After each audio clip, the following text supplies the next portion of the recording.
Speaking of Jaylen Nowell, the clock is ticking on him. He did receive a second 10-day deal with the Grizzlies for his efforts. I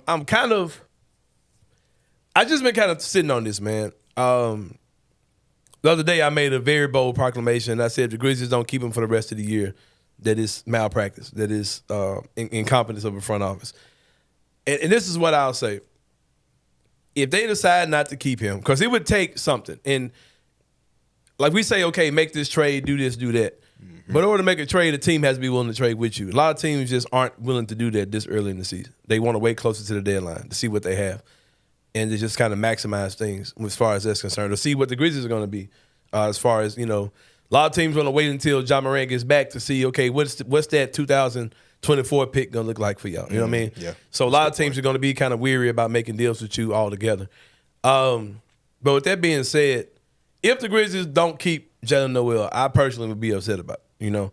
And my thing will be, I'll be upset with the caveat of y'all got until the trade deadline to make me think otherwise. It's going to be like a pending y'all are dumb type thing. You know what I mean? Right. It depends on what they end up doing. If they get another guy in, I got some guys I like to see them bring in, but I think they need to bring in somebody that can do a lot of things Jaylen Nowell can do. They can defend, they can get to the basket, they can score in the mid-range. Plus, if they can get somebody that can knock down jump shots, that'll be better. Jaylen Nowell is a horrible shooter. You know what I mean? But I just think he's a good player with some of the intangibles that he adds. So what are your thoughts about him in general and how you think the Grizzlies should manage his whole situation roster-wise? They need to find a way to keep him. I mean, you got a bunch of dead weight.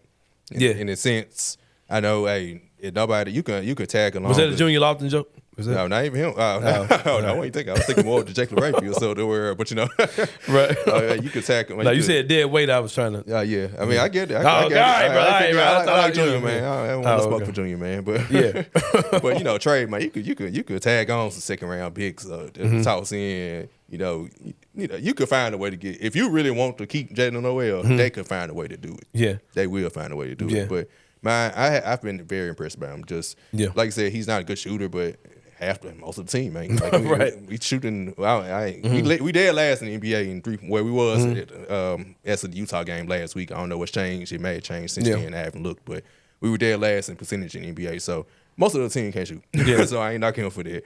But his just play, I love, especially when him and Vince Williams plays together. Like defensively, that's like just a hellish combo. Like they be after it. But yeah, Jaylen Nowell overall, really good basketball mind. Even when his shot isn't falling, like the Utah game, I think he shot like 0 for 6.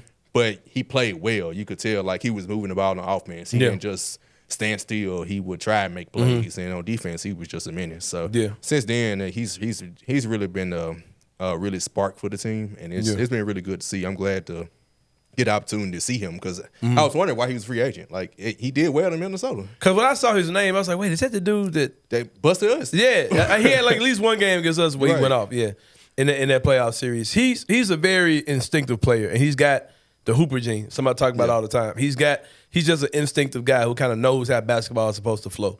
I've seen a couple breaks where it was him and Desmond Bane on the break, and he kind of knew how to keep the ball moving and knew exactly when to make the pass to finish the play. And that's just something that a lot of guys on this team just don't have. They're not instinctive basketball players. And that's something I definitely would love to see here. But like I said, man, I don't have the best feeling about it. I got a feeling that they're not going to renew him after this 10.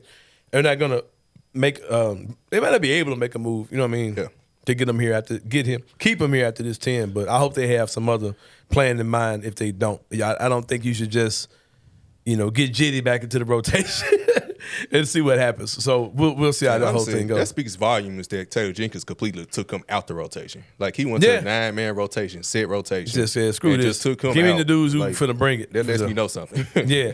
What is the deal with the 10 days? Can he only be signed to 2 before they have to guarantee? Well, no, it's Injuries-wise, long as the injury situation is what it is, I think they can keep doing it. Oh, okay. Like that's why they announced Luke Kennard out 2 to 3 more weeks. Right. Okay. Somebody had to be out for a longer period of time. Yeah, as long as you have 4 guys out for at least 2 weeks' time, you can extend it. You can keep getting the extensions granted. I believe that's what it is. But I don't know. Because if it'll come down to – because I think Marcus Smart is going to be back in the next 2 weeks. Marcus Smart will be back. And that's going to throw the whole thing off. In the next 10 days, that cuts Luke Kennard's timeline too. So, they would probably have to make a decision. Yeah. Then at that time, Within Ja would be close to coming back too. So they're going to make 2 decisions because Vince may be on.